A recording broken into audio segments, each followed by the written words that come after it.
Bienvenue dans une nouvelle vidéo. Aujourd'hui, on va t'amener visiter une ville complètement abandonnée au sud-ouest de la Namibie, la ville de Kolmanskop. C'est une ville qui est énormément photographiée parce que le sable du désert a complètement envahi l'intérieur de la ville et parce que les bâtiments sont aussi très bien conservés. On va t'amener visiter cette ville, on va te raconter son histoire, pourquoi elle a été abandonnée et pour ça, il fallait qu'on se rende ici, au bord de l'océan et c'est là que tout a commencé. Allez, c'est parti, bienvenue dans une nouvelle vidéo. Hello, nous c'est Agathe et Mathieu. Il y a un an, on décide de tout quitter pour partir explorer les plus belles architectures du monde. Après avoir traversé l'Afrique de l'Ouest du Maroc au Bénin, notre odyssée nous amène en Afrique australe pour y découvrir encore plus de culture, d'histoire, de paysages et d'incroyables constructions. C'était vraiment incroyable et c'est pas encore fini. Toujours au volant d'Ascarena, on t'emmène avec nous découvrir les plus beaux lieux de notre planète.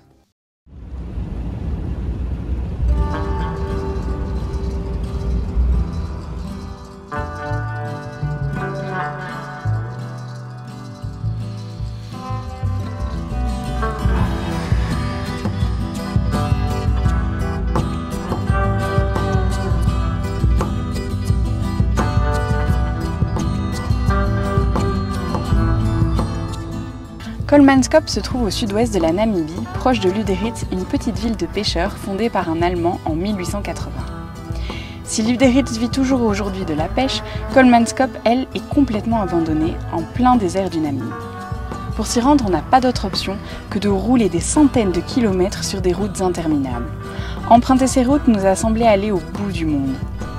Bon, normal, vu que la Namibie est l'un des pays les moins densément peuplés au monde. Et si on ajoute à ça toutes les zones protégées et interdites d'accès par les mines de diamants, autant vous dire qu'on n'a pas croisé grand monde. On a tout de même croisé quelques chevaux sauvages. Leur histoire est très intéressante. Ils ont été amenés ici par les Allemands à l'époque, mais ils ont été laissés quand ils ont quitté les lieux.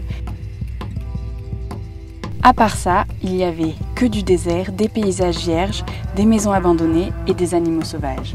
Voilà un peu l'ambiance qui règne sur les bords de la route qui nous mène à la ville fantôme de Kolmanskop.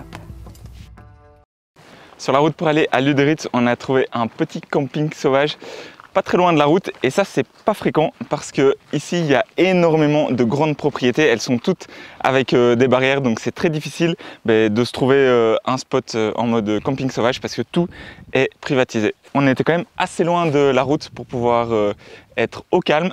Cependant il y a eu des énormes rafales de vent, ça montre bien qu'on arrive proche de la côte ici en Namibie. La côte elle est hyper venteuse, en tout cas là on n'a pas très bien dormi, je pense que ça doit se voir à l'état de ma tête. Et surtout, on a réussi à casser la tente. Donc, en fait, on était garé juste là, d'abord, en pensant qu'on allait être protégé du vent. Et puis, évidemment, le vent a tourné. Et donc, on a essayé de se protéger ici, en déplaçant la voiture. On a replié plus ou moins la tente. Et donc, on avait laissé les pics en métal qui, normalement, servent à retenir cette bâche à l'intérieur. Et quand on a replié le plateau, eh ben, on n'avait pas vu que les pics étaient mal mises. Et donc, ça a déchiré la toile juste là.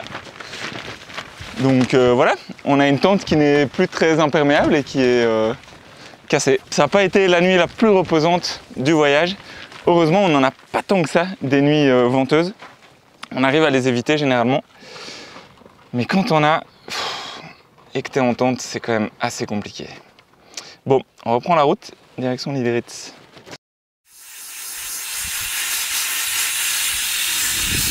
Après toutes ces routes de piste, un bon décrassage du filtre à air, je pense qu'il était temps. On regonfle les pneus comme on arrive sur des routes bitumées. Nice, thank you very much. Et c'est reparti. Ok, je pense qu'Ascarena est tout prêt. On pourrait y aller. Allez, let's go!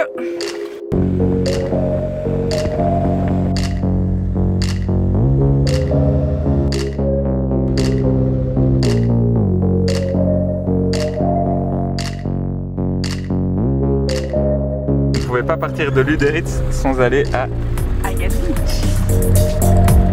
Énorme. Et voilà, Agathe Beach.